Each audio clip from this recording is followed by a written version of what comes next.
Hola, buenas tardes, bienvenidos a la nueva temporada de los Encuentros Tecnológicos 15.000. Muchas gracias por venir a este evento en un día tan caluroso como este, aunque es cierto que en ningún sitio de Coruña se está tan bien como aquí en estos momentos, con este aire acondicionado. Y bueno, este es el primero de, esperemos, muchos eventos que haremos en este espacio Avenida Banca, que yo creo que es, como se dice en terminología informática, un buen upgrade respecto a los anteriores. Luego vamos a hacer las cañas justo en la calle de las Estrellas o Alpendre de Cunqueiro, así que todo queda en casa. Y bueno, hoy tenemos un tema muy interesante que son la tecnología aplicada al bienestar social. Tal y como estábamos comentando antes los ponentes, cada vez hay más, hay una situación, ahora nos contarán, una situación de creciente preocupación por la salud mental, pero afortunadamente cada vez tenemos más tecnologías para contribuir a mejorar la vida de la gente.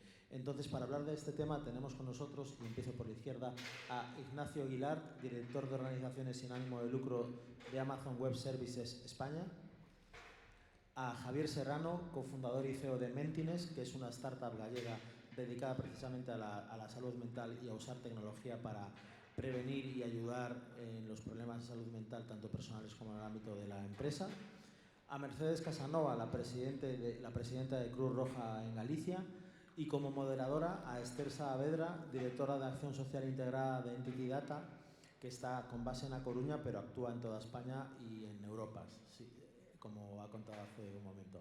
Así que nada, daros a vosotros las gracias por venir y a estos cuatro ponentes la bienvenida. Muchas gracias.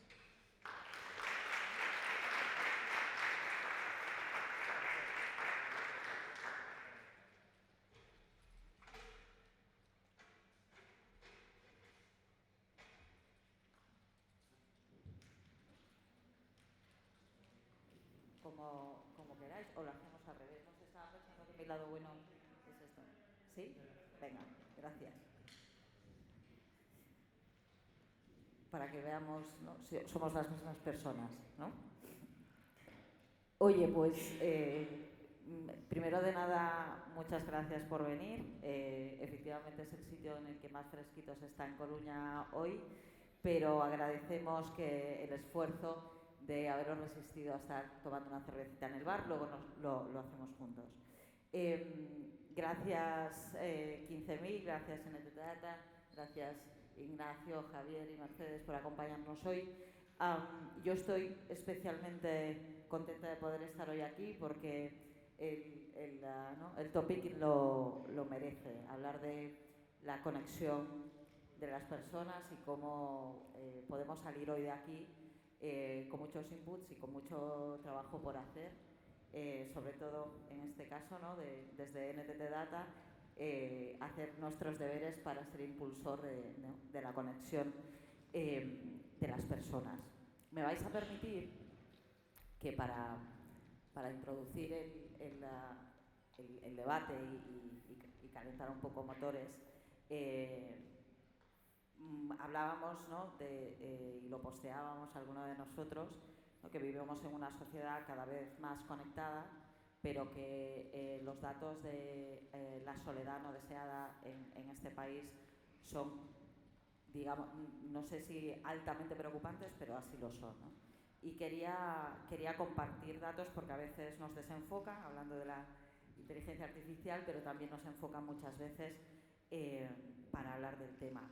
Y el Observatorio Estatal de Soledad No Deseada de España nos dice que el 20% de las personas en este país está viviendo en una situación de soledad no deseada y que además esta sensación perdura en el tiempo. 2 de cada 3 personas llevan ese estado más de 2 años y casi un 60% más de 3. Además, impacta a los diferentes colectivos de manera interesante, las mujeres casi alcanzando un 22% de personas que se sienten en esta situación y en el caso de los hombres en un 18%.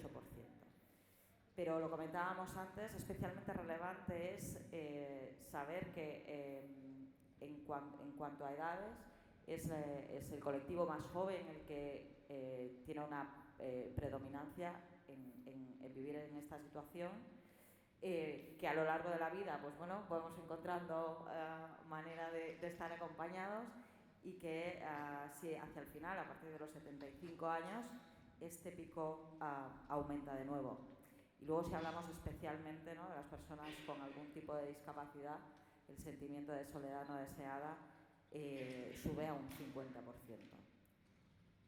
Traigo estos datos porque, como decía, nos ayudan a ponernos un poquito en contexto, pero adicionalmente a veces también nos ayuda a medir cuál es el impacto de esto, ¿no? Porque hablamos de un 20% y esto qué significa. Y revisaba los datos y la soledad no deseada nos cuesta a la población española más de 14.000 millones de euros al año, en los cuales hay 6 millones de euros directo en gasto, ¿no?, de atención sanitaria. Sabemos que recurrimos a los médicos para buscar una respuesta, pero muchas veces para buscar compañía, ¿no?, para ir al centro de salud y aprovechar y hablar. Pero es que además hay 8 millones de euros de improductividad de ese Estado que nos impacta. Y por último, hay un impacto todavía, un indicador que me llamaba todavía más la atención, ¿no?, porque esta situación nos está robando años de calidad de vida, ¿no? Se estima que a nivel país nos está robando más de 1 millón de años de calidad de vida como colectivo. Con estos datos quería abrir la primera reflexión, ¿no?, porque sí que de la misma manera que esto es el contexto en el que vivimos, también somos una sociedad muy tecnológica y sí que tenemos confianza, ¿no? Los indicadores, también los datos nos lo dicen. Más del 80% de las personas consideramos que la tecnología es un canal para acceder al acompañamiento, no solo en la red, sino que al contacto real, ¿no? Y me permitís, rompo el hielo y efectivamente, ¿no?, en este contexto en el que además a veces decimos, ¿no?, que la tecnología nos deshumaniza, que pasamos más tiempo mirando el teléfono que mirándonos a los ojos, ¿cómo creéis que podemos desdemonizarla? Mercedes, empiezo por ti. Bueno, me toca a mí romper el hielo y además... No tecnóloga, pues ves. Quizás desde la parte un poco más fácil, ¿no?, que es reivindicar que la tecnología no deja de ser una herramienta, que está a nuestro servicio, que nos facilita, pero que no podemos perder nunca de vista la parte humana, ¿no?, y de la humanidad. Evidentemente hay tiempo para la tecnología y hay tiempo para levantar la vista del móvil y seguir mirándonos a la cara, y tenemos que buscar y encontrar esos espacios, ¿no?, de comunicación, de encuentro, pero parte de una decisión personal y parte también, pues, de una estructura comunitaria que también nos acoja y nos acompañe, y en ocasiones pues tienen que ser las propias organizaciones del tercer sector, como Cruz Roja o como otras, las que proporcionen ese espacio permitidme que lo lleve a mi terreno, ¿no?, pero en muchas ocasiones, por ejemplo, en el caso de personas mayores que viven solas, el punto de encuentro es la sede de Cruz Roja, las actividades de Cruz Roja. Entonces, tenemos que facilitar y tenemos que hacerlo desde el punto de vista tecnológico. Una señora que viene de la asistencia domiciliaria en su casa, pero que viene a realizar la actividad a Cruz Roja. Tenemos que facilitar esos espacios y tenemos que levantar la cabeza, sí, tenemos que volver a mirar. Y además está demostrado que sabemos hacerlo, con lo cual tenemos algo avanzado. Y que quizá, ¿no, Javier, la tecnología incluso nos ayuda a mirarnos a los ojos a veces. Sí. Yo, si me permitís, mi background realmente es de tecnológico. Yo empecé a programar de pequeño por hobby, el hobby se convirtió en una profesión, pero no fue algo vocacional que me voy a dedicar a esto, ¿no? Pero ya de adulto dije, vale, si hubiera sido algo vocacional, ¿qué hubiera elegido? Empecé, de hecho, aquí en Coruña, por la UNED, psicología. Descubrí, al leer los libros, efectivamente, que era lo que me fascinaba. Y eso me dio la capacidad de ver las dos cosas, es decir, mi contexto de tecnología y todo lo que veía que había en psicología. Y veía que la tecnología podía aportar muchísimo a la psicología, y también fui consciente de todo el potencial daño que podía hacer la tecnología a nuestra salud. Y estoy hablando ya hace bastantes años. Normalmente, y me gusta este espacio porque normalmente el discurso que más suele llegar a la gente es el de los peligros, ¿no? Y entonces es muy importante ser consciente de los peligros y creo que todavía falta que la gente entienda muy bien el daño que nos hace el uso excesivo de las redes sociales, cómo nos estamos exponiendo, bueno, pues, a las fake news, a todo esto. Pero creo que también, de la misma manera, hay que hacer un esfuerzo por entender qué cosas positivas nos puede aportar la tecnología, porque si solo nos fijamos en lo negativo, no vamos a poner esfuerzo en crear, ¿vale? Y en lo positivo, qué podemos avanzar que nos beneficie, ¿no? Y nosotros, de hecho, al final del año pasado, en Mentiris cambiamos nuestra propuesta de valor y la frase que hemos utilizado es ayudar a humanizar las organizaciones. Y lo decimos por dos motivos. Uno, porque hasta hace relativamente poco se utilizaba el concepto mano de obra, es decir, que hay más deshumanizante de una persona en su conjunto, reducir su aporte a solo sus manos, ¿no? Y claro, y aún así hay mucho trabajo, porque nosotros cuando empezamos decís que no sé por qué quieres hablar de salud mental en la empresa, ¿sabes? Y estaba la imagen de que no, uno deja sus cosas en la puerta y cuando eso es mentira, no tenemos esa cremallera, eso no existe, lo que te pasa en el trabajo te va a pasar en lo personal y viceversa, ¿no? Entonces el concepto de humanizar es decir, no, un ser humano pues se compone de emociones, de una naturaleza y hay que entenderla. Y por otra parte también el uso de la inteligencia artificial, que cada vez hay un discurso, y es verdad que se está avanzando en eso de, bueno, nos va a quitar el trabajo, automatizar puestos, y es como una ola que va a avanzar, pero nuestra perspectiva es, vale, ¿qué podemos hacer frente a eso? Y nuestra postura es, pues vamos a utilizar la inteligencia artificial para trabajar nuestra propia humanidad. Y ya solo digo, en desarrollo de comunicación, en el desarrollo de soft skills, en desarrollo de inteligencia emocional, creo que podemos todavía ganar mucho más terreno, algo que ya tenemos nosotros pero que no estamos trabajando y que nos puede ayudar. Así que yo creo que este enfoque de decir, bueno, vamos a preguntarnos qué nos puede aportar positivamente, creo que es muy necesario. ¿Puede la tecnología humanizarnos? Esto, ¿no? Buen titular. Ignacio. Bueno, yo coincido un poco con Javier. Yo vengo del mundo de la tecnología, además aplicado sobre todo pues, al mundo de las empresas, startups. Y he tenido la suerte, sobre todo en los últimos 5 años, de enfocar el conocimiento de la tecnología, sobre todo al tercer sector y al ámbito social. Entonces, a mí esto me ha hecho tener una visión súper positiva de la tecnología, porque entiendo y comparto que hay muchos peligros de su uso, pero yo tengo la suerte de vivir mi día a día cómo aplicando esa tecnología puedes ayudar a las personas, con lo cual mi postura es bastante positiva en este sentido, muy entrecomillado, que luego comentaremos. Y al final lo que estoy descubriendo, y sobre todo de la mano pues, de organizaciones como Cruz Roja o como la ONCE, que al final la tecnología es un medio para generar conexiones humanas. O sea, no es tecnología aislada, es tecnología de la mano de personas que ayudan a ciertos colectivos pues, a acceder, por ejemplo, pues, a servicios de Cruz Roja o servicios de ONCE, de forma que de otra manera pues, a lo mejor lo tendrían más complicado. Y además está luego la labor de los voluntarios, ¿no? Que es importante en organizaciones como estas, que solo el hecho de que un voluntario esté enseñando a una persona que no tiene ni idea de cómo acceder a esa tecnología, cómo hacerlo, está generando una interacción y le está abriendo nuevos canales de comunicación con esas personas, de manera que bueno, pues le facilita un poco la vida, ¿no? Con lo cual, yo así de saque me voy a quedar con la parte positiva. Bien, tenemos un par de titulares, confiamos en la tecnología para que nos ayude y nos ayude a humanizarnos. Mercedes, y me viene muy al hilo lo que estaba comentando Ignacio, efectivamente, cómo a día de hoy en Cruz Roja, Cruz Vermella, potenciáis, cómo utilizáis la tecnología tanto a la hora de organizar, ¿no? La prestación del cuidado y algo muy importante, ¿no? que tú también salientabas, la conexión de los voluntarios. ¿Cómo la capitalizáis y cómo la reciben, ¿no? También las personas en las que cuidáis?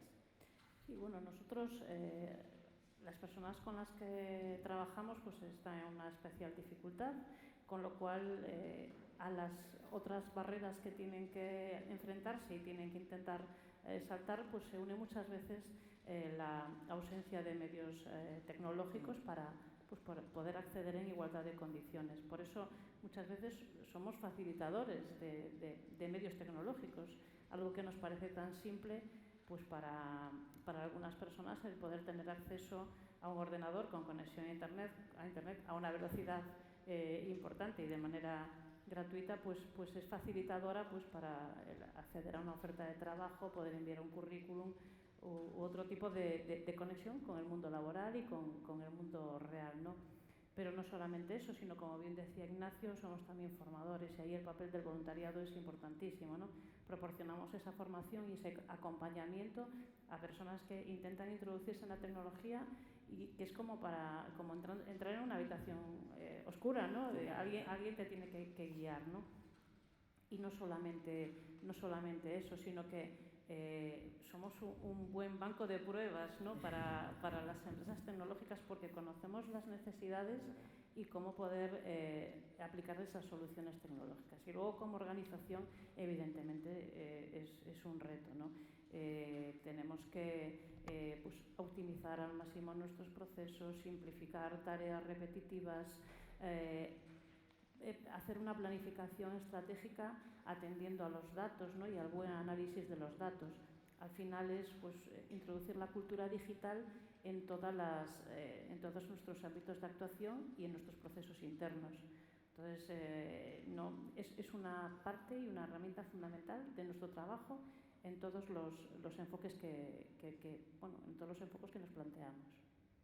Bien, te preguntaré luego que nos pongas deberes, ¿no? Porque que cómo más, ¿no? podemos ayudaros.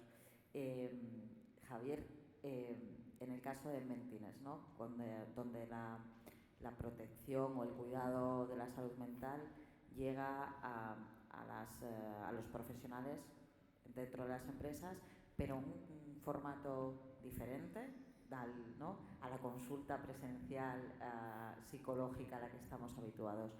¿Cómo llega, ¿no? eso al profesional? ¿Cuál es la experiencia? Al profesional nos referimos al equipo, a los empleados. A las personas individualmente, a la compañía como tal, que también dais apoyo, ¿no? Primero, a la empresa. Que partimos de algo, cuando empezamos en las empresas, que decíamos, es que no sé por qué queréis hablar de salud mental, como imagináis, hemos pasado por ver cómo se percibía estas organizaciones y hemos tenido que aprender mucho. Entonces, trabajamos contra el estigma de las personas, el estigma de las organizaciones, también hemos trabajado contra el estigma de los fondos de inversión al entender muy bien lo que hacíamos. Entonces, desde las personas, nuestro primer enfoque a la hora de abordar este tema es que normalmente la gente cuando piensa en salud mental, automáticamente piensa en problemas de salud mental. Cuando pensaban que íbamos a trabajar, pensaban que íbamos a identificar pues, enfermedades, esquizofrenias, ¿no? Y de hecho muchas veces teníamos que explicar la definición de la Organización Mundial de la Salud de salud mental, que es estado de bienestar en el cual una persona es consciente de sus propias capacidades, puede hacer frente a las tensiones normales del día a día, ser productivo en el trabajo y hacer un aporte a la comunidad. Esa es la definición oficial, ¿no? Entonces, el problema muchas veces es que ya partimos de que la gente ya tenía una idea equivocada de lo que era salud mental, ¿no? Entonces, nosotros desde el inicio, nuestro enfoque es no ir al 1% de la gente que sí necesita inmediatamente terapia, sino todos necesitamos salud mental, ese estado de bienestar, ¿no? Y entonces nuestro enfoque siempre fue desde más de la parte preventiva, ¿no? Entonces teníamos como sesiones de orientación que ayudaban a la gente a elegir psicólogo, nuestros mensajes, nuestro discurso, todo estaba en ese enfoque. Y una de las cosas que trabajábamos era el tema del chatbot. Nosotros sí que hemos trazado una línea roja al entender esta parte ética de si vamos a utilizar la inteligencia artificial para hacer terapia o no. Nosotros siempre tuvimos claro que no va a hacer terapia. Hay estudios que dicen que hacen muy bien terapia, pero creemos que eso tiene que hacerse desde un contexto clínico y en un contexto terapéutico dirigido por profesionales. Nosotros lo que sí vemos que funciona muy bien y es el aporte positivo que da es el ámbito psicoeducativo. Entonces la gente entra ahí y pregunta, oye, ¿qué es el estrés? ¿Cómo me está afectando esto? Entonces la parte psicoeducativa es muy importante para esa parte de entender qué es lo que te pasa, tus emociones, ¿no? Y explicar cómo funciona, cómo derivar a un psicólogo, ¿no? Entonces, en ese sentido, vimos cuando hicimos una serie de pilotos que la gente lo utilizaba medio guiado, con dudas sencillas, pero también descubrimos que había casos extremos. Cuando empezamos a analizar eso y avisábamos a la gente, ojo, que esto es tecnología experimental, en caso de duda ir a un psicólogo y decíamos, cuidado que estas conversaciones pueden ser revisadas por psicólogos por tu propia seguridad. Y descubrimos que efectivamente había casos de situaciones muy extremas. Y justo vimos que había un estudio que decía que, sobre todo en Estados Unidos, que la gente empezaba, y se ve, el uso principal que se está dando a ChatGPT en Estados Unidos, uno de los principales es de apoyo emocional. Y entonces, claro, nosotros lo que decidimos es crear un proyecto, que ahora lo vamos a anunciar dentro de un mes a nivel de una empresa grande, de más de 20.000 empleados, un programa de bienestar, en el cual van a tener ese chatbot, van a tener ese equipo de psicólogos, pero ese chatbot va a estar diseñado por psicólogos para que esa interacción sea segura y, por ejemplo, que entiendan los protocolos de actuación que tiene la organización, porque los tiene para ciertas actuaciones, y normalmente esos protocolos son PDFs que acaban perdidos por ahí. Entonces la idea es que la plataforma acompañe a esa persona y a la vez le explique cómo actuar en esa situación, y creemos que eso es mucho más sano y mucho más seguro para los empleados. Y entonces vemos que la gente lo está percibiendo muy, muy bien, muy positivo. Y que siempre dé a pie a contactar con un profesional, que por eso los tenemos también. Interesante. Interesante. Te decía antes, Mercedes, que te iba a preguntar por los deberes, ¿no?, que nos tenías que poner, ¿no? Los deberes al final. No. Recientemente la Xunta de Galicia, ¿no?, aprueba su plan estratégico de prevención de la soledad no deseada, donde de nuevo Cruz Roja tendrá y continuará teniendo un papel fundamental en la protección de las personas. Te decía, y un poco lo enlazo también con lo que nos estaba contando Javi, ¿qué más podemos hacer, ¿no?, para qué reto nos pones a Ignacio y a mí hoy aquí para ayudaros a llegar más a las personas, llegar mejor, incluso pues un formato más sostenible, como hablábamos antes? Sí que es verdad que bueno, estamos participando con la Xunta de Galicia en toda la estrategia de soledad no deseada, porque no es que sea un reto de futuro, es un reto de presente. No es que vayamos a tener muchos mayores en el futuro, es que ya tenemos muchas personas mayores que necesitan el acompañamiento y los cuidados y no es un ya, no es un... Y no mayores, ¿no? Y no solo mayores, efectivamente. Pero eso es una parte, ¿no? De hecho, bueno, nosotros llevamos prestando el servicio de teleasistencia desde hace pues casi 25 años. Curiosamente, es un servicio de teleasistencia que ha ido mejorando, que se ha ido complementando, y es curioso porque la gente ya, cuando lo tiene, habla de el botón, ¿no? Hemos creado todo un ecosistema tecnológico para que al final yo lo que quiero es un botón, ¿no? Pero porque detrás de un botón hay una seguridad, una tranquilidad, no solamente para la persona usuaria, sino también para su familia. Y eso es muy importante, y sobre todo un sentido de acompañamiento. Y ese sentido de acompañamiento que también trabajamos en otros proyectos que estamos desarrollando en la ciudad de Coruña, como la Buena Vecindad, en el que las comunidades de vecinos se hacen corresponsables de las necesidades de las personas mayores de sus edificios, ¿no? O incluso en Enrédate, que son actividades del ámbito comunitario. Pero todo eso es un reto, sí que es un deber, no solamente a nivel tecnológico, sino que también es un deber a nivel comunitario, de ese sentimiento de comunidad, ¿no? No todo va a poder ser atendido con tecnología, no todo va a poder ser atendido pues, con los medios que existen, va a requerir un esfuerzo personal de cada uno, ¿no? Y esa integración de la tecnología en los hogares ha venido para quedarse, y además es asumida por la persona que vive sola con bastante naturalidad. La incorpora a su vida diaria, la incorpora a su sistema, ¿no?, de actuación. Yo estoy pensando en el proyecto que tenemos de dispositivos de voz en domicilio con personas mayores, y bueno, las anécdotas que os podría contar serían enormes, pero y larguísimas. No. Pero desde cómo no le preguntaste por la noche eso que te preocupaba y te dicen, bueno, yo no sabía que también trabajaba por la noche, claro. Entonces hay sobre todo porque es capaz en personas mayores pues de recordarles la medicación, de crear esa sensación de conversación que para mucha gente es la conversación que a veces mantiene durante el día. No tendría sentido si detrás también no hubiese pues, un equipo de personas y, como bien decía Javier, ¿no? Profesionales que son capaces de prestar también esa atención y sobre todo de pensar en algo más, ¿no? Y hablábamos antes de entrar de la inteligencia artificial de recomendación que estábamos intentando incorporar en nuestros dispositivos, ¿no? Para que nuestros profesionales sean capaces de detectar pues, a través del tono de voz, de las expresiones que se utilizan, pues, cualquier tipo de problema a la persona, incluso de deterioro cognitivo, y que nos permita un poco adelantarnos, ¿no? Esa parte de ser capaces de ver el problema e intentar abordarlo antes de que adquiera mayor magnitud. Entonces, soluciones tecnológicas imprescindibles, pero nunca nos olvidemos de la parte humana y del apoyo comunitario.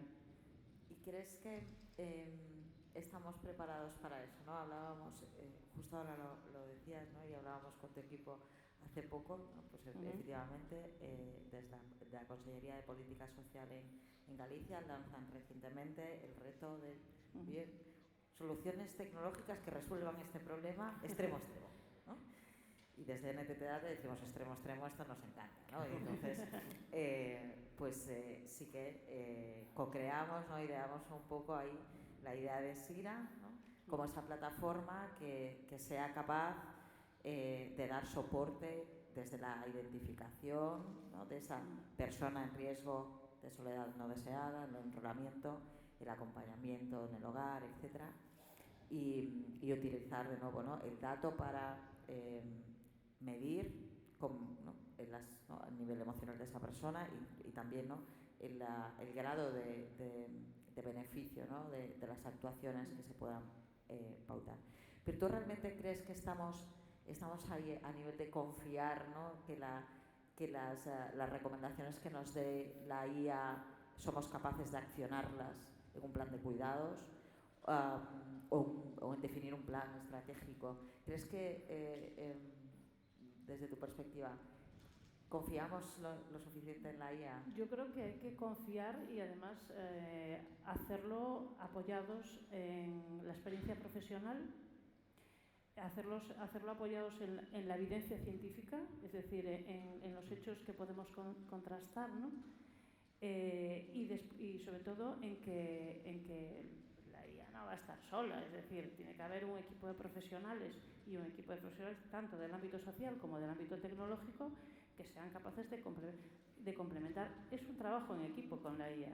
No, lo que pasa es que a veces confundimos, quiero una solución tecnológica que me... No. Soluciones mágicas no tiene nadie, ni siquiera las tecnológicas, ¿no? Pero a veces buscamos eso, es que quiero algo en que la persona no se sienta sola. Digo, bueno, a ver, eso todavía, yo creo que todavía no hemos encontrado la poción mágica, ¿no? Exacto.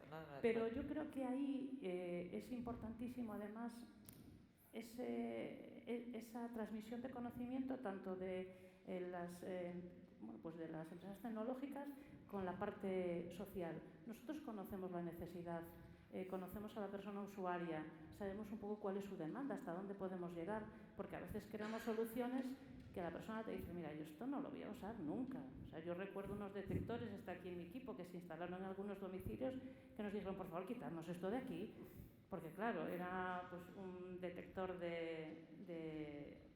algunos de humo y otros eran de sensores en cama, que cada vez que la persona se movía saltaba, pitaba. Decías que esto no hay descanso. Entonces, no estoy sola, claro, no puedo dormir. Entonces, yo creo que nosotros conocemos, las personas con las que trabajamos, conocemos sus necesidades, poder transmitiroslas a vosotros, a las empresas tecnológicas en general, y de ahí es de donde sale el enriquecimiento. Yo recuerdo tener reuniones con empresas tecnológicas que cuando les contabas decían, claro, en eso no habíamos pensado. Es verdad. Entonces, a veces el conocer tan profundamente como conocemos nosotros la realidad de las personas con las que trabajamos permite casi, no te diría que hacer un traje a medida, ¿no? Pero sí que diseñar soluciones muy ajustadas a la realidad de la necesidad, ¿no? Entonces yo creo que ahí pues tenemos el deber sobre todo de aprender unos de otros. Totalmente, es trabajo en equipo, ¿no? Lo vemos, ¿no? Cada vez que se nos ocurren ideas, pero que siempre, bueno, desde la prudencia, claro, yo necesito, ¿no? el respaldo profesional para entrenar a una IA, ¿no? Para que me ayude a realmente validar claro. que la propuesta... Además te digo una cosa, vosotros puestos a ocurrirseos ideas tenéis un fondo de armario infinito, ¿eh? Sí, mira, fíjate, no, y esta no se nos ha ocurrido a nosotros, pero os la voy a contar. Efectivamente, pues como parte del estudio que hacíamos con Fundación 11, desde el Ayuntamiento de Madrid, nos llaman y dicen, oye, de nuevo, vinculado a la soledad no deseada, oye, que quiero hacer pero algo súper innovador para lanzar un piloto en el Ayuntamiento de Madrid para acompañar a personas. Y lo que estaba pensando es que podemos utilizar la IA y generar un holograma de mi madre muerta con la voz de mi madre para hablar con ella. Y digo, wait, vamos a ver qué podemos hacer, ¿no? en un escenario intermedio. Javi, le ponía los requerimientos, ¿no? De poner unos deberes en el cuidado social a Cruz Roja. Y si hablamos de la soledad en el entorno laboral, ¿qué reto, ¿no? tenemos?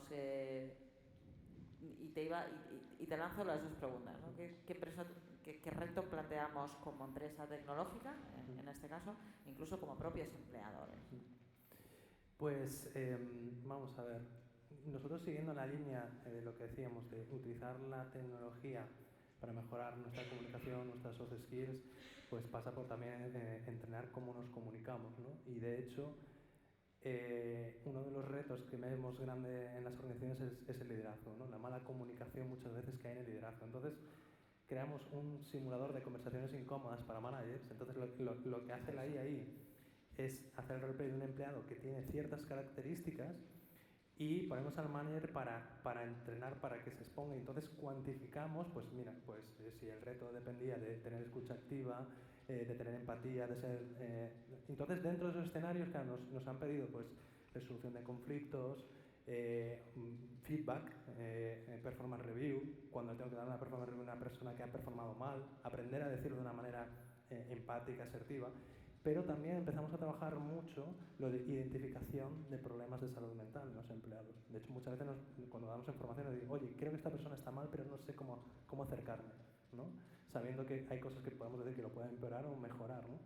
Y entonces tenemos escenarios en los que pues, una persona tiene un problema de salud mental, tiene burnout, o un familiar en su casa lo tiene y no sabe cómo enfrentar. Entonces, volvemos a lo mismo, utilizar la tecnología para entrenar nuestras propias capacidades y que eso llegue hacia los demás, ¿no?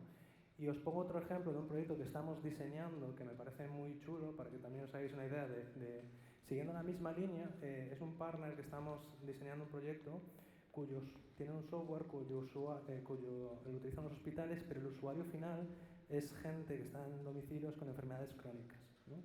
Entonces, claro, tienen muchísima gente, tienen muchísimos cuidadores que van a domicilio. Entonces estamos diseñando dos vías. Una, el enseñarles no es lo mismo una persona que sea colaborativa, una persona que de repente tenga una demencia, que sea más agresiva. Entonces, entrenar a esta gente en esas situaciones para aprender a gestionar de una manera correcta. Eso nos parecía muy interesante, pero a la vez dijimos, ¿y por qué no extendemos este servicio a los familiares? Porque un cuidador sí que puede estar más o menos entrenado y ya se enfrenta, pero un familiar a ti nadie te entrena a que de repente tengas que enfrentarte a una persona con una enfermedad crónica o alguien que está a morir o que tiene un cáncer y no sabes cómo expresarte, cómo comunicarte. Y entonces es el mismo escenario, utilizar la tecnología para enseñarte a ti esas habilidades y creemos que eso puede ser muy potente. En el caso de los voluntarios, como enseñarles, capacitarles para que se enfrenten a situaciones complicadas y que eso no les produzca un desgaste, ¿no? Porque precisamente las profesiones en las que tiene un componente empático, voluntarios, psicólogos, enfermeros, están mucho más expuestos a ese tipo de situaciones de que les genere un burnout. Aparte es un burnout muy específico. Es cierto. Hablamos siempre, ¿no?, de la protección y el cuidado social de las personas y me gustaría que reflexionásemos también un poquito de cómo cuidamos a los cuidadores, ¿no?, que es tan importante. Ignacio, nos han puesto aquí reto, ¿no?, aquí de punta a punta, de colega a colega, desde AWS, ¿no?, con toda la capacidad que tenéis, la llegada directa, ¿no?, a la persona, el soporte a las grandes instituciones. ¿Qué crees que más podemos aportar? Bueno, yo voy a hablar un poco de las tripas, de cómo hacemos que ese botón rojo mágico que pasa detrás, ¿no? Entonces, yo creo que una de las cosas que podemos hacer es ayudar a la personalización del cuidado. Al final, ahora mismo hay tecnología que está en esa parte de atrás que no se ve, que al final nos permite recabar grandes cantidades de información, como decía antes muy bien Mercedes, de fuentes que sean fiables, ¿no?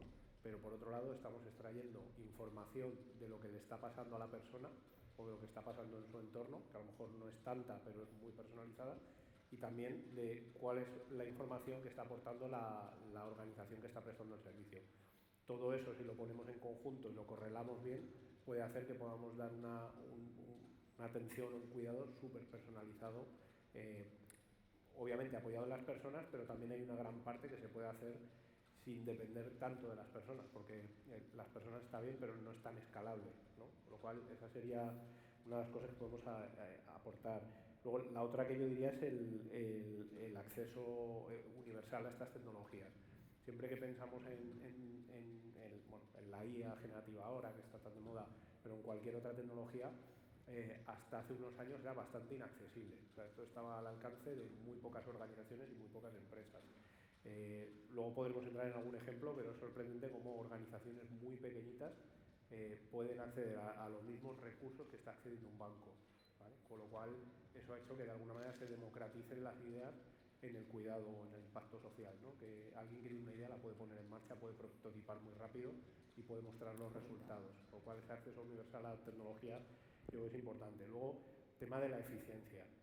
Al final, cuando estamos hablando de los servicios en la nube o de la IA, realmente igual que el botón rojo nos abstrae un poco de lo que hay detrás, pues con los servicios de la nube o con la IA pasa un poco igual. O sea, la magia sucede detrás y el que utiliza esas piezas para construir algo se abstrae un poco de toda la complejidad que tiene administrar o operar eso, ¿no? Eso hace que ponga el foco exactamente en lo que tiene que hacer, que es en ese conocimiento de cómo ayudar a esas personas o en ese impacto social o en esa misión, ¿no? Abstrayéndose un poco de lo que pueda haber detrás. Luego, algo que no sé si luego comentaremos, pero que parece fundamental, es que todos estos servicios al final no dejan de estar manejando datos muy sensibles. Entonces, todo lo que hay alrededor de la seguridad y la privacidad es súper importante, y este tipo de tecnologías, afortunadamente tenemos niveles regulatorios muy altos y afortunadamente pues organizaciones como la nuestra trabajan con absoluta obsesión en que todos esos niveles regulatorios se cumplan, en que la seguridad pues se llegue a extremo. Como decía antes, pues algo que utiliza un banco, pues hoy qué mejor seguridad que le damos a un banco que lo pueda utilizar una organización más pequeña, ¿no? Y sí que trabajamos en un modelo que siempre me gusta decirlo, que llamamos de responsabilidad compartida, porque también eso que decías, que te llegan y te dice extremo a extremo, muchas veces nos dicen, oye, yo quiero despreocuparme de la seguridad, y eso no puede ser. O sea, nosotros tenemos una parte de la responsabilidad que tenemos que hacer que todos esos servicios cumplan con ese cumplimiento normativo, seguridad, etcétera, pero al final, por ejemplo, los datos, el propietario son las organizaciones, por lo cual se tienen que preocupar de que esos datos pues estén cifrados, quién puede acceder a ellos, etcétera. Y como es el único que puede acceder a esos datos, pues es quien tiene que decidirlo, ¿no? Y basado un poco en todo lo anterior, y lo último que añado es el tema de la innovación. El abstraerte de todo esto y que esto, entre comillas, venga bastante facilitado, lo que hace es que pongas mucho foco en innovar, ¿vale? Entonces, algo que estamos trabajando en el día a día y que es sorprendente porque lo hacemos incluso con organizaciones muy pequeñitas, es justo lo que decía antes Mercedes, es en escuchar qué es lo que quieren hacer, porque son los que mejor conocen el problema, y nosotros actuar de facilitador para que puedan agarrar esa innovación, ¿no? Y sobre todo para que puedan, hay gente que dice fallar rápido, ¿vale? Y barato, yo lo que digo es aprender rápido, o sea, coger esas piezas, prototipar muy rápido y ver el resultado, me vale, profundizo, no me vale, lo desecho y a por otra cosa. Estoy muy de acuerdo contigo, ¿no? Añadiría, ¿no? Quizá esa llegada proactiva, ¿no? Cómo podemos incluso llegar a ayudar a que las organizaciones en esa personalización, como tú decías, podamos dejar de ser reactivos, ¿no? y articular que el cuidado llegue a la puerta de tu casa sin que tengas que ir a pedirlo a 7 ventanillas, ¿no? Diferentes. Aquí hay reto.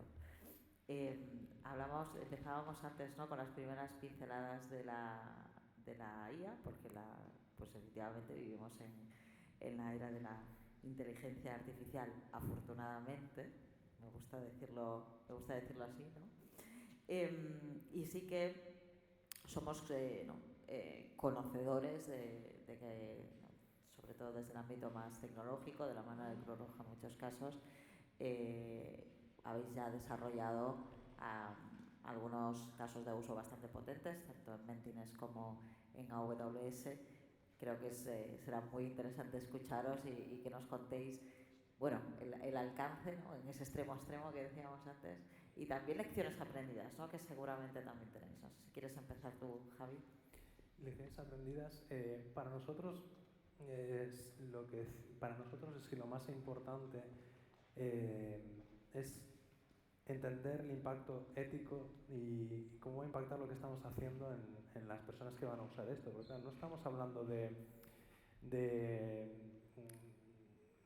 algo que no pueda, pues estamos hablando de salud mental, pero más allá, yo pongo un ejemplo que el otro día también me decían, claro, tenéis especial cuidado porque es salud mental, pero yo decía, pero es que esto hay que tenerlo cuidado en todos los ámbitos, porque salió un ejemplo de una startup que lo que hacía parecía algo inofensivo, y lo que hacía era crearte con una IA un amigo virtual, ¿no? Y en Estados Unidos tiene muchísimo éxito, con millones de personas utilizando, etc., ¿no? Entonces, parece que como es algo de ocio, pues no hay que tener tanta atención como algo que hacemos nosotros, ¿no? Pues salió en prensa que un chico tenía su amigo virtual y estaba hablando y estaba en una depresión, le dijo, es que estoy pensando en suicidarme. Y entonces la IA, al principio como que lo derivó a la conversación, pero como están diseñados para continuar la conversación, después le dice, oye, ¿cómo tenías pensado hacerlo? Y le metió otra vez la idea, visualizar mentalmente cómo lo iba a hacer, y el chico se lo terminó haciendo y salió porque los padres vieron la conversación y todo lo que ocurrió. Entonces, especialmente en lo nuestro, siempre hay que tener cuidado de cuál es el impacto de las cosas que vamos a hacer, ¿no? Y eso implica pues entender muy bien al público al que vamos, el estado en el que están las personas, cómo va a impactar esto en la empresa, ¿no? Pero bueno, una de las cosas que nosotros hacíamos previamente con la parte de psicometrías, y era algo que nosotros queríamos hacer esto por generar impacto, ¿no? Generar impacto en las organizaciones, en la sociedad. Y la parte mala de la psicometría, primero que la gente está cansada de hacer encuestas, ¿no? Es que veíamos que por muchos datos, y es lo que dice ella, es muy importante, dijo, el uso del dato y la validez científica, porque nosotros me enfrenté a un escenario en recursos humanos donde buscaban las preguntas en Google, ¿sabes? Ya verás el rigor que había en eso, ¿no? Y entonces, vale, venían a nosotros le ayudamos, nosotros con nuestros tres validados científicamente, pero veíamos un problema, es que al final, aunque le diéramos datos, le diéramos insights, el que generara impacto dependía de una decisión interna de la organización, que al final se ejecutase, ¿no? Y muchas veces les costaba dar el paso. ¿Por qué? Porque muchas veces implicaba cambios organizacionales. Y de hecho, el tema de la salud mental en las organizaciones muchas veces, y es el problema que vimos, y es el aprendizaje que tenemos, es que se veía como un beneficio, ¿no? Dice, mira qué guay, que te pago un taller de mindfulness, te pago psicólogos. Entonces, cuando tú lo ves solo como un beneficio, eso no genera impacto, porque de hecho se está viendo que muchas veces el cambio no es solamente individual el problema, sino que es dentro de la propia organización, pues por mala conciliación, por un tema de cultura, por un tema de procesos, por un tema de mal liderazgo. Entonces, claro, eso da muchas veces las situaciones de que hay empresas, personas que están quemadas y le dicen, pero si te pago el taller de Maipú, ¿por qué estás quemado? O aquí tienes el futbolín, que eso lo tengo visto muchas veces. Aquí tienes el futbolín, pues si somos muy guay, quedamos los viernes para tomar unas cañas, ¿por qué estás así, no? Entonces, claro, lo que veíamos es que quedaba cojo, ¿no? Porque muchas veces lo que no querían tomar es decisión. Y nosotros, de hecho, empezamos a decir salud mental como factor estratégico. Tú tienes una estrategia de venta, una estrategia de negocio. Y a partir de ahí, pues crea una estrategia de marketing, una estrategia de ventas, crea una estrategia, pero también tienes que crear una estrategia de, vale, después de todas esas estrategias lo van a ejecutar personas. ¿Cómo las vas a tratar? ¿Cómo las vas a incentivar? ¿Cómo vas a medir que estén bien, ¿no? Entonces, claro, el problema que veíamos con las encuestas es que daba cojo. Pero es algo que recuperamos con el tema de la IA, porque la idea con la IA es que al final esté al lado de cada empleado y que le ayude frente a los retos que tiene individuales y cara a la organización, ¿no? Y lo bueno de esa visión es que nos ayuda a generar un impacto directo en las personas, ¿no? Y que eso luego se vaya replicando a los equipos y a la organización. Entonces, nuestra nueva visión, nuestro enfoque y gracias a nuestro aprendizaje va por ahí. Bien. Por aportar algunos ejemplos de casos de uso, y bueno, la enseñanza yo creo que lo he comentado antes, que yo creo que lo ideal es prototipar, ¿vale? O sea, yo creo que se puede hacer rápido, se pueden desechar las cosas o cogerlas, y para mí esa es la mayor enseñanza, no embarcarse en megaproyectos, sino trabajar con pequeños equipos que puedan utilizar la tecnología de una manera rápida y saquen enseñanzas muy rápido. Ese sería mi consejo, porque siempre funciona. Y luego, hablando de casos de uso, pues bueno, uno creo que nos lo trae Javier, que me parece que es uno de los que más se está extendiendo, que son los asistentes, pues para todo lo que tiene que ver con seguimiento y apoyo emocional. O sea, desgraciadamente yo creo que el tema del acceso a la psicología o psiquiatría no está al alcance de todos los ciudadanos, con lo cual cualquier herramienta que ayude a poder hacer esto a escala, obviamente siempre de la mano de facultativos, pero poder hacer que las personas se sientan mejor, dotándolos de herramientas, y sobre todo importante, poder detectar casos extremos, donde en una interacción, ahora gracias a la IA generativa, pues más natural, puedes detectar patrones, que a lo mejor el facultativo puede decir, oye, ojo que aquí hay un problema. Pues nos parece un caso de uso que, bueno, que además es 24/7, que los facultativos pueden dormir tranquilamente y la IA puede seguir trabajando si alguien quiere generar algún tipo de interacción, ¿no? Pues sería uno de los casos. Luego, todo lo que tiene, que creo que se ha puesto antes el ejemplo, ¿no? De lo de mirarnos a los ojos. Bueno, pues hemos detectado casos donde, tanto si estamos hablando de un facultativo en una consulta, como si estamos hablando de un asistente social, por ejemplo, que está escuchando a alguien que viene con un problema y dice, este es mi problema, ¿cómo me vas a ayudar? Pues el hecho de, por ejemplo, con la IA puedes hacer transcripciones automáticas de tal manera que no tiene que estar alguien, que es bastante incómodo, escribiendo o tomando notas según le están hablando, sino que puede estar mirándole a los ojos y concentrado en lo que le está transmitiendo, ¿no? De tal manera que luego pues, ya tiene toda esa transcripción para poder trabajar, o ya puede disparar acciones automáticas, ¿no? Y de igual forma ayuda a normalizar, porque también una de las cosas que pasa es que depende con quién estés delante y cómo entienda tu problema, puede entender unas cosas u otras. Obviamente está la individualidad del facultativo o del asistente social, pero está bien que en las grandes organizaciones de alguna manera se normalice y que ante los mismos hechos, mismas conclusiones o mismo enfoque, ¿no? Ese sería otro. Luego otro, todo lo que tiene que ver, comentaba antes Mercedes, con el tema de los asistentes conversacionales. Esto ya venimos muchos años utilizando dispositivos como Alexa, pero bueno, por si a alguien le quedaba duda, Alexa tiene IA, ¿no? Y próximamente, de hecho, en evoluciones que se han anunciado y se han lanzado en Estados Unidos, básicamente lo que va a ser una Alexa más lista, ¿no? Que te permite una interacción más natural, ¿no? Entonces, para mí esta es una aplicación de la IA súper importante, porque rompe la brecha tecnológica. O sea, hubo una época donde nos lanzábamos a hacer aplicaciones móviles para todo. Bueno, pues es que hay un señor mayor que no sabe utilizar una aplicación móvil o se le hace bola. Entonces es muy importante que algo que sí que sabe hacer, que es hablar, le conduzca hacia esa acción que quiere hacer, que puede ser tan básico como escuchar música de su época, o puede ser hacer una comunicación con su familia o con un voluntario que le tiene que ayudar a algo, ¿no? Entonces sería un caso de uso muy extendido y que, aunque está ahí, que parece que lleva mucho tiempo, pero realmente utiliza también la IA, ¿vale? Y luego, por poner algún ejemplo último, se está utilizando también en lo que es la simplificación del lenguaje, ¿vale? Sin irnos a colectivos de personas con discapacidad, donde la IA les ayuda bastante, hay también una brecha que podemos denominar cultural, y es que y me voy a incluir en esta brecha cultural, porque yo cuando me leo el BOE no sé lo que me están pidiendo para una subvención. Nadie lo sabe.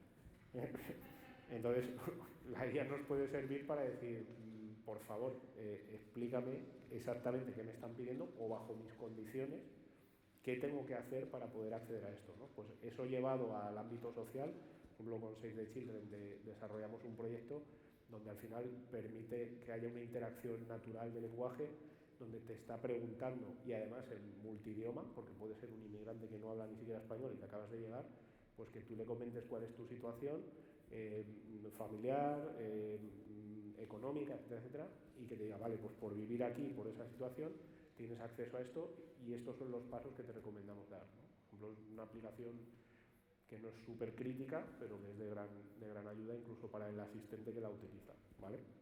Eso sería. Y luego, por último, la coordinación, eso yo creo muy interesante para organizaciones que están sobre el terreno y que ayudan a la resolución de conflictos, como ha podido pasar en la DANA, o simplemente que se encargan de un banco de alimentos, ¿no? El hecho de poder anticipar cosas que van a suceder con los recursos para dedicar tus recursos a lo que tienes que hacer de la manera más óptima, ¿no? Y hay ejemplos, como decía, la DANA, pues tramitadores automáticos para poder ayudar a la gente a tener las ayudas lo antes posible, en bancos de alimentos. Yo no sé si todo el mundo ha ido, pero si vas a un banco de alimentos, lo que se les dona, nosotros, por ejemplo, tratamos de facilitar la vida y mandárselo perfectamente etiquetado en un albarán, pero no todo el mundo lo da así y no pasa nada, hacerlo. Entonces, de repente llega un palé y no sabes ni lo que tiene. Pues el poder, por ejemplo, con visión artificial, poder hacer un conteo rápido e incorporarlo al inventario. O que si te llega albaranes heterogéneos, poder entender rápidamente qué es lo que llega y poderlo meter, ¿no? Pues es otro de los casos de aplicación, que estoy poniendo casos, digamos, más sencillos, que no van tanto a la parte de salud mental, que quizá es mucho más delicada, pero que son casos reales, de aplicaciones reales donde se da mucha utilidad. Y es cierto que al final, efectivamente, empezar a resolver los pequeños peldaños, ¿no? Es donde las empresas tecnológicas estamos recibiendo esa demanda, ¿no? Lo que decíamos antes, tú lo has dicho, ¿no? Ayúdame a que yo pueda mirar a las personas en la cara, que la tecnología sea en ese concepto nomádico, que tú ya sabes que ahora estoy aquí en este contexto y sabes lo que estoy haciendo ¿no? Y dedico ese tiempo de cuidado a las personas. Son poner las pequeñas piezas y luego ¿no? Empezamos a pensar en grande, como te decía Mercedes, vamos a co-crear y vamos a crear una inteligencia que nos ayude a diseñar modelos de cuidado, diseñar estrategias conjuntas, medir el retorno, ¿no? de las intervenciones que hacemos para hacerlo cada vez más eficiente. Te lanzo el gancho, Ignacio, de a ver si conseguimos también por el cuidado social que nos puedan hacer la declaración de la renta y que nos quitemos esta carga mental, porque la salud, estamos, el 30 de junio es dentro de nada. Lanzo la última pregunta.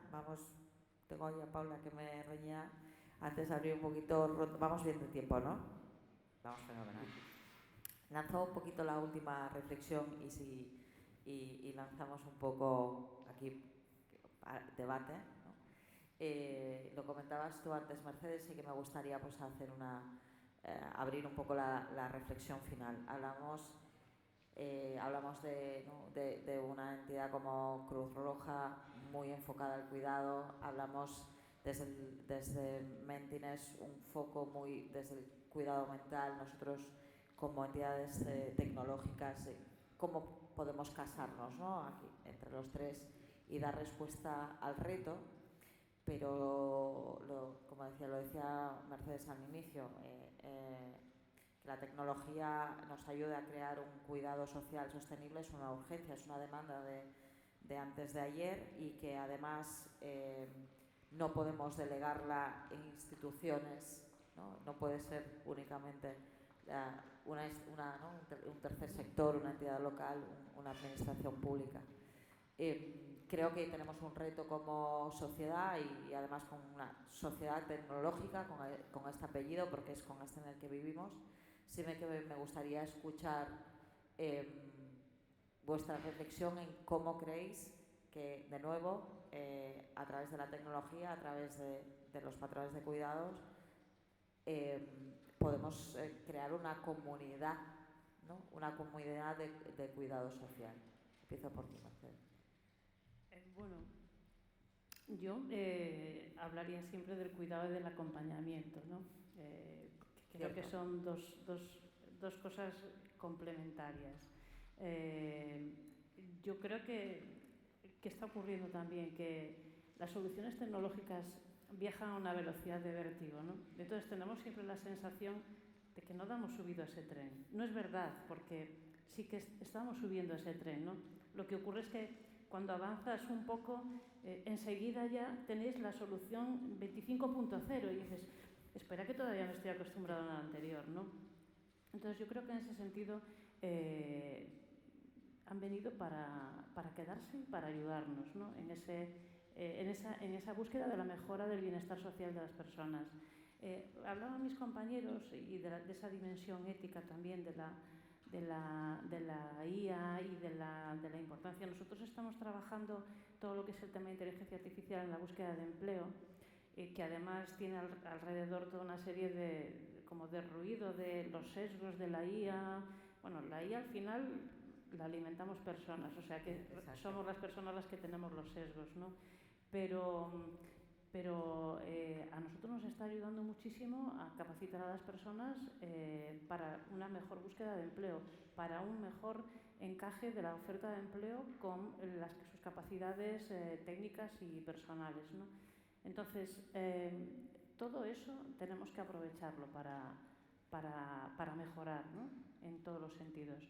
Y por eso a nosotros nos gusta ponerle un apellido a las soluciones tecnológicas, ¿no? y hablar de soluciones tecnológicas humanitarias, porque al final es la tecnología aplicada para mejorar la vida y para la búsqueda del bienestar de las personas. Entonces, si no perdemos esos dos focos, yo creo que iremos bien. Sí, sociedad social. Algo creo que conseguiremos, sí. Yo tengo esperanza, ¿eh? Sí. Mucha. Javi.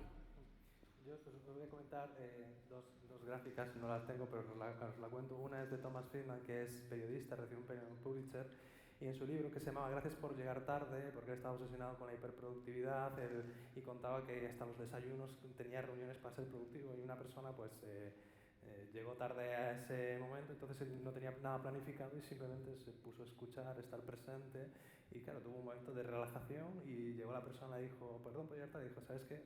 Gracias.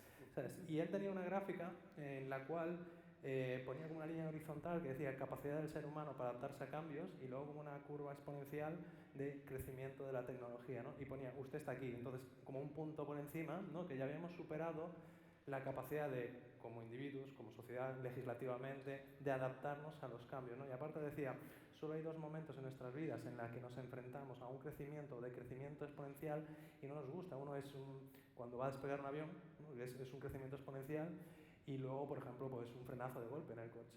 Y son deceleración exponencial, porque es como que tu cuerpo no te da tiempo a adecuarte, entonces te produce esa incomodidad, ¿no? Y entonces, con todo este auge, estamos en ese punto que nos da esa sensación de que todo va muy rápido, a ver cómo nos adecuamos, ¿no? Y luego la segunda gráfica lo vi en una sala que era muy interesante, que ponía la evolución de promedio del tiempo que tardaba una persona en conseguir un premio Nobel, ¿no? Y entonces, como que a medida que va pasando el tiempo, cada vez costaba mucho más tiempo. ¿Por qué? Porque cada vez tenemos mucho más conocimiento de las cosas. Y la conclusión de él decía es que cada vez va a ser más difícil que una sola persona llegue a la capacidad de generar un conocimiento, tanto impacto, que se le dé ese reconocimiento. ¿Qué proponía él? Diciendo, ¿qué podemos hacer? Pues él proponía pues, la superinteligencia colectiva, es decir, que como comunidades colaboremos entre nosotros, que sumemos, porque lo decimos, yo me estaba también contando los proyectos, y realmente empiezas a ver y todo está conectado, ¿no? Y parece que cada uno estamos en nuestras guerras tirando para adelante, cuando si realmente buscamos espacios colaborativos, ese impacto puede ser mucho más grande, ¿no? Entonces, me pareció súper interesante el incentivar eso, el incentivar el trabajo colectivo para que realmente tenga mucha más potencia lo que estamos haciendo como grupos individuales, ¿no? Correcto, porque al final, ¿no?, cada uno de nosotros podemos ser acompañantes y cuidadores, ¿no?, dentro de una sociedad. Ignacio. Pues yo diría que los principales retos desde el punto de vista de la tecnología, una vez que no nos pasemos de frenada y ante este auge de tecnología dejar gente fuera, dejar gente atrás, eso yo creo que es súper importante, que tiene que ser tecnología pensando en todos, ¿no? Lo cual tiene que ser inclusiva y accesible, y eso para mí es importante. Y luego yo creo que la forma de hacer eso, por lo menos nosotros podemos poner muchos recursos para hacerlo, pero creo que lo habéis dicho, que es colaborativa. O sea, al final, una de las cosas que yo estoy empeñado es en la parte que a mí me toca, sobre todo de tercer sector, es juntar a cuantos más mejor. Eso a veces no es fácil porque, aunque el tercer sector tiene una sensibilidad especial, es verdad que a veces, no sé si por suerte o por desgracia, compiten por los recursos y son competencia entre comillas. Pero la alegría que me he llevado es que sí que están abiertos a hacerlo, que problemas que te cuentan 5 organizaciones es el mismo en las 5, puedes juntar a las 5 y crear algo o co-crear algo que sea de utilidad para todos. Y como conclusión yo creo que si no lo hacemos así, pues estamos malgastando recursos en definitiva, porque estamos reinventando la rueda constantemente. Con lo cual yo la petición que siempre hago a la inversa, ¿no?, es que nos enseñen, que nos ayuden a entender cómo ayudar mejor. Correcto, y bueno, y cómo ayudarnos a nosotros mismos, ¿no? Porque hoy que estamos aquí hablando como esto, si fuese que tenemos que cuidar a otros, ¿no? Pero todos somos, ¿no?, como digo, cuidadores, acompañantes y acompañados y siendo, ¿no?, y siendo cuidados.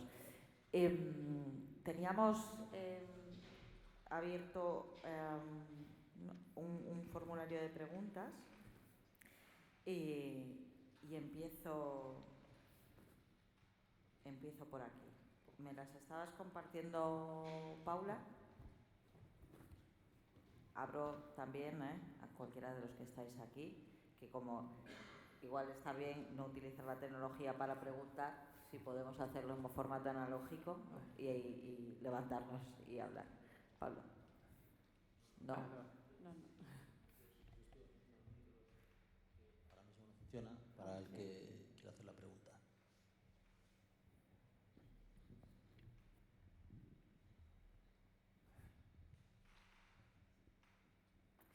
Vale, disparó la primera. Y no, yo disparo y el primero que quiera que responda, ¿vale? Eso, mientras tanto podéis, como digo, utilizar el QR o levantar la mano, que será también muy ágil.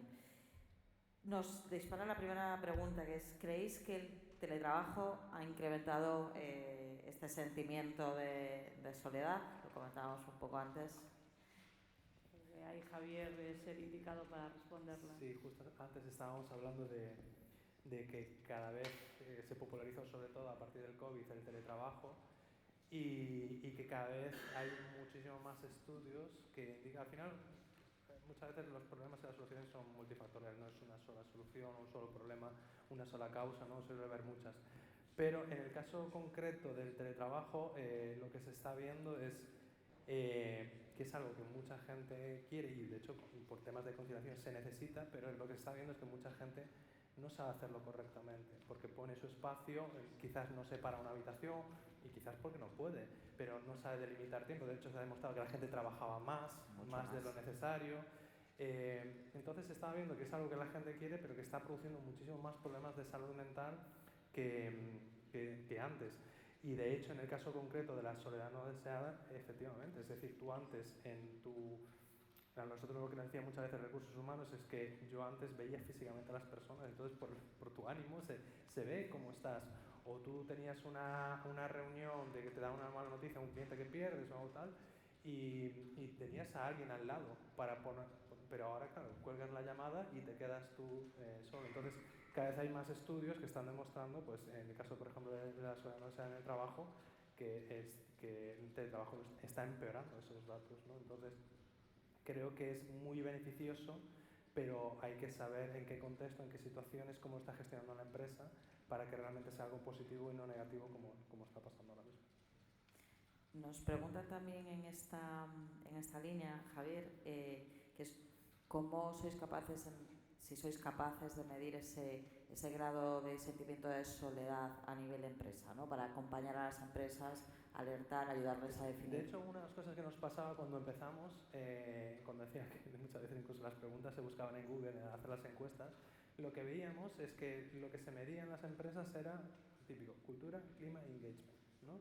Entonces, claro, para nosotros nos parecía una radiografía muy incompleta de la realidad, porque tú eres un individuo y tienes temas también personales que pueden afectar a la cultura, a tu engagement, ¿no? Entonces nosotros lo que hicimos precisamente era sacar una encuesta mucho más completa que no solo medía el contexto laboral, sino tu contexto como individuo. Y eso pasaba por preguntar cosas relacionadas con tus redes de apoyo. Oye, ¿tú tienes redes de apoyo familiares, amistades? Porque si no lo tienes, claro, tú vas a ser susceptible más, pues, por ejemplo, de la soledad. Como eso, pues tu capacidad de gestión emocional, tu habilidades de afrontamiento, ¿no? Medimos muchas dimensiones que normalmente la empresa dice, no, pues que esto es personal, ya, pero es que esta persona va a estar en tu trabajo. Entonces, no, yo ponía el ejemplo de habilidades de afrontamiento, por ejemplo, ¿no?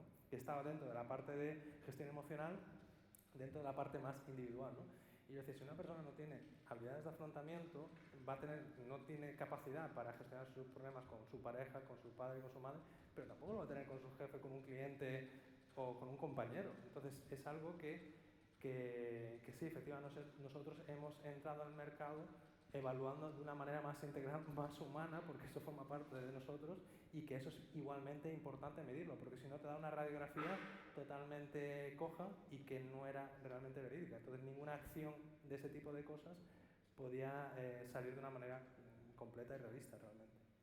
Esta es pregunta mía, ¿no? Pero ¿habéis tenido alguna experiencia en la que cuando habéis hecho esa radiografía, ¿no? del mapa de profesionales de una empresa, a que se la presentaste y se quedó en shock y digo, madre mía, ¿no? Esto tengo aquí. Normalmente suele pasar dos cosas. Una es sí, a veces les choca, les ayudas a identificar cosas. También lo que suele pasar es que lo que hacemos nosotros es también segmentar, ¿no? Porque muchas veces también lo que veíamos en las empresas es que medían, ¿no? Y dice el 80% de la gente está bien, y como dándolo por es un éxito. Y el 20%, y además el problema es que la media tapaba a los individuos que estaban mal. Entonces nosotros lo que hacemos es segmentar, entonces descubrir muchas cosas. Resulta que los problemas del departamento de ventas no tienen nada que ver con los problemas del departamento de marketing o el de IT. Entonces les hacíamos ver que cuando segmentábamos la radiografía era mucho más nítida y que no tienes que hacer una acción para todo el mundo porque no es el problema de todo el mundo. Tienes que hacer acciones concretas para grupos concretos, ¿no? Y otra cosa que también nos pasaba era, y eso nos decían mucho, yo no me he pasado la encuesta, yo ya sé que el salario está mal, ¿no? O que nos va a pedir... pero no me lo digáis. Claro, es decir, como diciendo, ¿para qué voy a hacer todo este esfuerzo si ya sé cuál es el problema, ¿no? Y a veces nos decían el salario, y bueno, por sector quizás no puedes trabajar el salario, o a veces decían recursos humanos, es decir, en el sentido de que para mi trabajo necesito más gente y la empresa no lo está poniendo. Y volvemos a lo mismo, quizás por sector no lo puedes hacer. Entonces pasábamos las encuestas y efectivamente, ¿no? Veías... pero luego bajabas a la lista de prioridades, de gravedad, y a lo mejor curiosamente veías mal feedback, problemas de reconocimiento, problemas de formación. Entonces, claro, dije yo, vale, el primero y el segundo, quizás por mercado no puedes trabajarlo, pero el tercero y el cuarto que sí dependen de ti, y obviamente el primero siempre va a estar condicionado. Claro que voy a pedir más dinero si estoy en un sitio donde estoy diciendo que hay una cultura tóxica o que no me dan feedback, no me dan reconocimiento. Claro que mi primer problema va a ser mucho más grave. Pero dice, y yo les decía, esto por mercado no lo puedes trabajar, pero esto sí que lo puedes trabajar. Entonces, claro, eso también les chocaba mucho. Lo que un poco el símil que decíamos antes, vale. Vamos a hacer el end-to-end, pero vamos a empezar, ¿no? Con los pequeños peldaños. Ignacio pregunta, ¿cómo conseguís que organizaciones sociales sin ánimo de lucro, de pequeño tamaño, puedan acometer proyectos como los que has descrito anteriormente? Pues buena pregunta.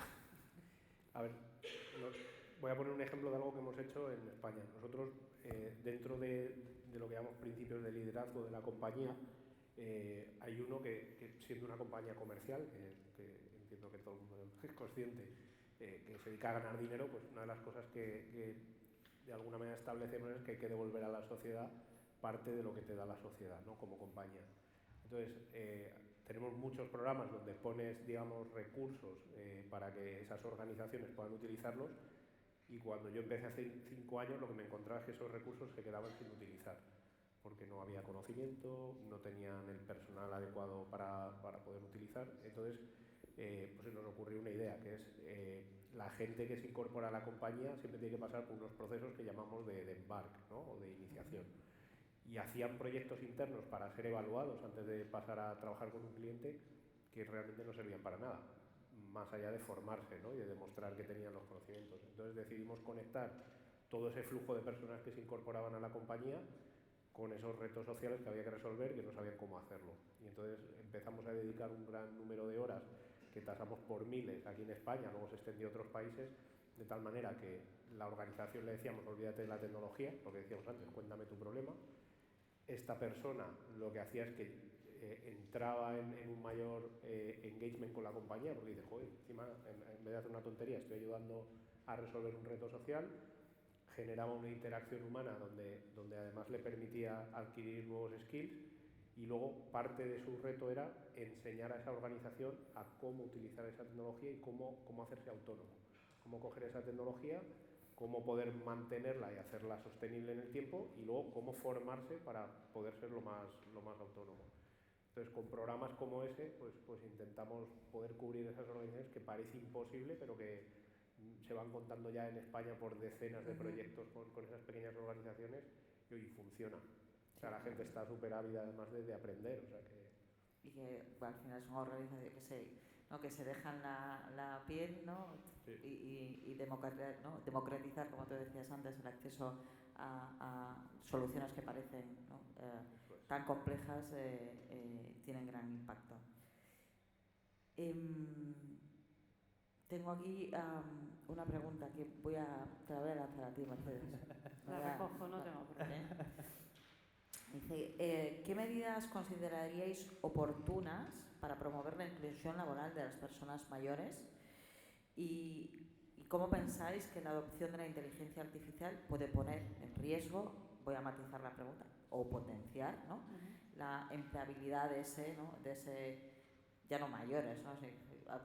Sino, ¿no? de quizá las personas que no están tan tecnologizadas? A ver, es evidente que un gran reto en los planes de empleo siempre es la inclusión sociolaboral de personas mayores. Personas mayores que empiezan a ser mayores ahora a partir de 45 años, con lo cual igual ya no tenemos que irnos a edades que nos parecen, pues a veces porque se han quedado atrás en conocimientos, se han quedado atrás en experiencia, o simplemente porque el mercado demanda otros perfiles, y a veces es parte de que el mercado no te expulsa de alguna manera, y otras veces porque tú te autoexpulsas del mercado. ¿Dónde voy a ir yo con estos años? ¿Cómo me voy a atrever a...? Sí, no, el propio sesgo, ¿no? Claro, entonces... ¿Qué voy a hacer yo si no hago esto? Ya bastantes sesgos hay en el mercado como para que encima tú te cargues en tu mochila los que tú te crees que pueden pensar cuando tú vas a una entrevista de trabajo, ¿no? Entonces, trabajar toda esa parte de habilidades sociales y habilidades prelaborales es fundamental. No dudo que habrá herramientas de IA que ya permitan entrenarlas, sino, pues evidentemente nuestros profesionales pues les ayudarán. Trabajar esa parte prelaboral y de autoestima, trabajar toda la parte de lo que supone pues encarar una entrevista de trabajo, y ahí sí que las herramientas hoy en día son enormes, y luego la propia capacitación, ¿no? Y sobre todo nosotros lo que aconsejamos siempre es que hay retos muy difíciles, pero que hay que intentarlos, y de verdad, y bueno, aquí hay algunas personas que trabajan en el ámbito de los recursos humanos, las personas nos dan muchas sorpresas, ¿no? Y la capacidad de adaptación que tiene una persona, sobre todo cuando está en una situación de vulnerabilidad y en una situación pues de dificultad, esa capacidad, ¿no? de querer seguir adelante y de querer saltar esas barreras y sobreponerse a adversidades que a veces cuando el profesional se sienta enfrente y escuchas historias, dices, ostras, es que a veces no es tan fácil, ¿no? Como cuando se ve desde fuera, es que no, es que a veces no es tan fácil, ¿no? Y la otra parte de la pregunta, que creo que era algo también relacionado sí, con bueno, la tecnología, la inteligencia artificial puede representar un riesgo, o ponía yo ¿no? También las comillas, o un acelerador, una ayuda. Yo creo que, bueno, hemos escuchado mucho el que viene el lobo de la IA, que viene el lobo de la IA. Yo estoy esperando a que o sea, yo me levanto todas las mañanas esperando a que venga la IA y yo no tenga que ir a trabajar, pero no sucede. Yo creo que evidentemente estamos en un proceso de revolución, ¿no? De una nueva revolución industrial que provoca la IA, que provoca una revolución en el ámbito laboral, pero no es que lo diga Cruz Roja, es que lo decís los que sabéis del tema, ¿no? De que habrá pues profesiones que les va a costar mucho sobrevivir, otras que serán súper necesarias, y en todo ese proceso de cambio pues tendremos que adaptarnos, ¿no? Y yo no creo que venga a destruir, esto es como la energía, yo creo que viene a transformar. Entonces, bueno, pues en ese proceso de transformación, pues las entidades del tercer sector probablemente, y Cruz Roja seguro, va a tener que tirar de que mucha gente no se quede atrás, pero habrá otras situaciones que sean irreversibles, ¿no? Entonces, bueno, ahí tenemos que estar todos. Y una cosa que hablabas antes del tema del teletrabajo, nosotros insistimos mucho en que uno no puede llegar a los 70 años o a los 80 y decir, uy, de repente me he encontrado solo. A veces es verdad que circunstancias personales y familiares te llevan a esa situación, pero ya que después además creo que tenemos una cervecita tenemos que trabajar en la prevención de la soledad, y a veces nos parece, y ahí Javier seguro que tú sabes más, a veces situaciones que consideramos incluso hasta banales son muy importantes a la hora de trabajar la soledad en el futuro. El tener una red de apoyo es importantísimo, y esa red la trabajas, la creas todos los días, ¿no? Todos los días, y si no, pues la crearás o la mejorarás acudiendo a talleres de memoria o a talleres de cocina. Pero cosas que nos parecen banales forman parte de nuestro yo de mayor. Estoy totalmente de acuerdo. Yo es que me estoy haciendo mayor y entonces estoy trabajando como loca. Bueno, yo es una de las razones, ¿no? de pasar a liderar esta línea de Integrity Social Care en NTT Data es porque yo me estoy asegurando mi futuro y mi cuidado del futuro. Esto es absolutamente... Al final venimos aquí con un discurso de solidaridad y lo que somos unas egoístas, que lo que queremos es... Y yo, Ignacio, aquí mi Alexa en casa para que me hable y me diga, Esther, ¿cómo estás? Y me pinche música y cosas según cómo me encuentre. Precisamente vinculado a la gestión de las emociones, nos lanzan aquí la pregunta, Javier, te la lanzo a ti, es ¿cómo se supone que una IA, precisamente una tecnología y por lo tanto asentimental, va a enseñarte a gestionar tus emociones? Podríamos entrar en cómo funciona la tecnología de la IA y cómo está entrenada. De hecho, normalmente lo que estoy viendo es el efecto contrario, es decir, el hecho de ponerle verbos que son humanos a la tecnología, como decir, razona. Hay mucho debate de que se están tomando consciencia, y yo creo que hay mucho marketing, interés de las propias tecnológicas de hacer como que está a punto de ser consciente, ¿no? Porque al final lo que están vendiendo, ¿no? Realmente nuestro cerebro también tiene una especie de... Nuestras neuronas espejo, tenemos una capacidad de... Por ejemplo, si dibujáis 2 puntos y un paréntesis, veis una cara, ¿no? Pues eso es una región de nuestro cerebro que está diseñada para reconocer caras, emociones, es decir, entonces eso también lo proyectamos a la tecnología, por eso hay mucho miedo, la IA va a coger conciencia, porque tenemos ya un sesgo de base de mirar humanidad donde están las máquinas, ¿no? Eso existe. Luego, por otra parte, es que tal como funciona la IA no es que entienda tus emociones. Al final lo que decimos, predice tokens. Dado un texto, predigo la respuesta más probable en este contexto, ¿no?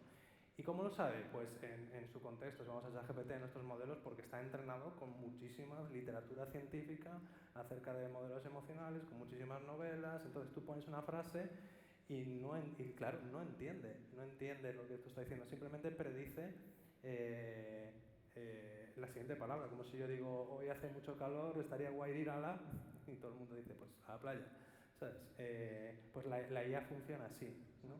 Entonces, realmente no entiende lo que dice, es un modelo probabilístico, pero ¿cómo puede ser de fiable? Porque está entrenado con muchísimos modelos científicos. De hecho, cada vez hay más estudios científicos que están demostrando tener una eficacia terapéutica desde la psicología mucho más que muchos psicólogos, ¿no? Entonces, y volvemos ahí, nuestra postura es eso seguramente llega, pero debería ser dentro de un contexto terapéutico, clínico, ¿no? Es decir, uno no va a la farmacia a coger las medicaciones que quiere, existe la receta, ¿no? Existe un contexto, unas garantías, una trazabilidad. Y claro, con ChatGPT pasa eso, que tú puedes entrar y empezar a preguntar, pero que eso se debe hacer dentro de un contexto seguro. O sea, la respuesta es no sabes cómo te sientes, pero es cómo funciona la tecnología que está demostrando que tiene esa capacidad. Muy bien. Voy a leer la última pregunta porque además me parece un buen cierre. Y decía, comentaba Javier que desde las empresas se deberían de promover espacios compartidos y colaborativos. Teniendo tantas comunidades tecnológicas sin ánimo de lucro como hay en A Coruña, enfocadas en compartir conocimiento, divulgar y crear sinergias entre ellas, desde las empresas como las que estamos aquí, AWS, NTT Data, también con Cruz Roja, ¿os planteáis crear esos espacios colaborativos contando con estas comunidades? Yo respondo la primera, yo sí, ¿no? Yo me parece como una pregunta muy al pelo para cerrar este debate, que bueno, que lo continuamos ahí en el bar. Me parece una oportunidad estupenda, ¿no? Este espacio que hemos creado para que esto no se quede aquí, ¿no?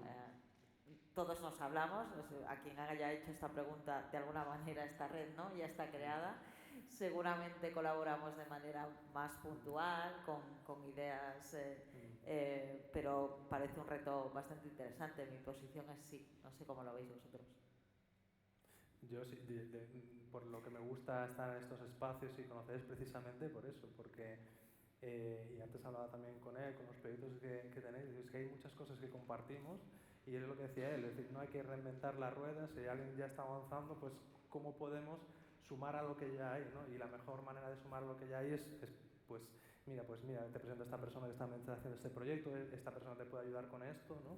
Entonces, precisamente a mí me gusta este tipo de espacio de colaborar para buscar esas sinergias, porque yo pienso, si tuviera más recursos sería más. Entonces, intento conocer a la gente que empuja ciertas cosas para ayudar a que se mueva, ¿no? Y potenciar pues esas iniciativas, proyectos, ¿no? Eso es. Entonces le decía a Javier que, o sea, nosotros ya tenemos muchos de estos espacios, pero me estaba hablando de uno nuevo que digo, pues eso no lo hemos pensado. Entonces ya solo el hecho de la conversación que hemos tenido antes, pues ya me voy con una idea de decir, oye, pues a lo mejor hay que orientar esto de otra forma, ¿no? Y luego organizaciones como Cruz Roja y alguna otra con la que colaboramos, una cosa que está haciendo muy interesante es que nos está involucrando en acciones suyas. O sea, nos está haciendo partícipes, claro, y cuando nos llevan, por ejemplo, a simplemente formar parte de un jurado, a lo mejor en unos premios de tecnología de impacto social, solo el resto de miembros del jurado con el que nos sienta y solo el debate que se genera en evaluar un proyecto y el por qué tiene que ser premiado o no, para nosotros es súper enriquecedor, nos da muchas ideas, ¿no? Y lo mismo pues cuando nos incorporan a un consejo consultivo, de decir, oye, pues necesitamos que todos los actores y todas las empresas, organizaciones que tenéis algo que ver con esto que estamos hablando, con esta temática, queremos que estéis presentes y nos generan incluso dinámicas de trabajo donde ponen profesionales que nos ayuden a organizar las ideas que podemos aportar. Pues a mí eso me parece súper enriquecedor y cada vez lo estáis haciendo más y bueno, yo os felicito por ello porque nos ayudáis también a nosotros a pensar por dónde ir, ¿no?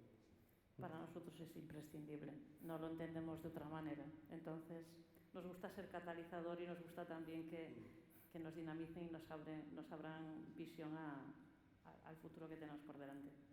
Nos ponen muchos retos también, porque o sea, eso de hazme esto extremo, esto sucede mucho, pero también es muy enriquecedor, ¿no? Es decir, joder, y qué difícil, ¿y cómo hacemos esto? Sí, ¿no? Nos ponéis en la realidad, ¿no? Y a mí me gusta mucho. Oye, pues creo que esta última pregunta me parece muy romántica porque ha cumplido un poco el objetivo del titular que le dábamos, ¿no?, a esta charla de hoy, que era la tecnología como vehículo para conectar personas. Pues ¿no?, salimos de aquí más conectados, ¿no?, he escuchado que, ¿no?, 4 síes, con lo cual esto no termina aquí. Por mi parte, de nuevo, ha sido un placer compartir este espacio, siempre enriquecedor. Gracias por acompañarnos, haber sacrificado la playa de nuevo, en este día de Coruña, y invitaros a que continuemos charlando y conectando personas, que era el propósito de hoy, en el bar, que es también donde se genera la red, ¿no?, de precuidado. Muchas gracias. Gracias.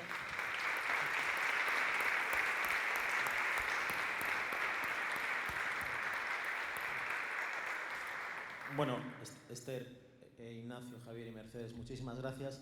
Yo solo quería también agradecer a Abanca y a NTT Data como patrocinador y coorganizador, y en el caso de Abanca además como anfitrión. Esperemos que por muchas veces, porque esto yo creo que los que hayan ido a anteriores encuentros es una mejora importante. Y ahora vamos a continuar la conversación en o Alpendre de Cunqueiro, que está saliendo por aquí a la derecha y a la izquierda, a unos 7 metros. Así que nada. Envejecimiento activo, ¿no? Muchísimas gracias a todos, y los encuentros tecnológicos volverán ya en otoño. El 15 de octubre es la siguiente cita y repetiremos aquí. Muchas gracias. Gracias.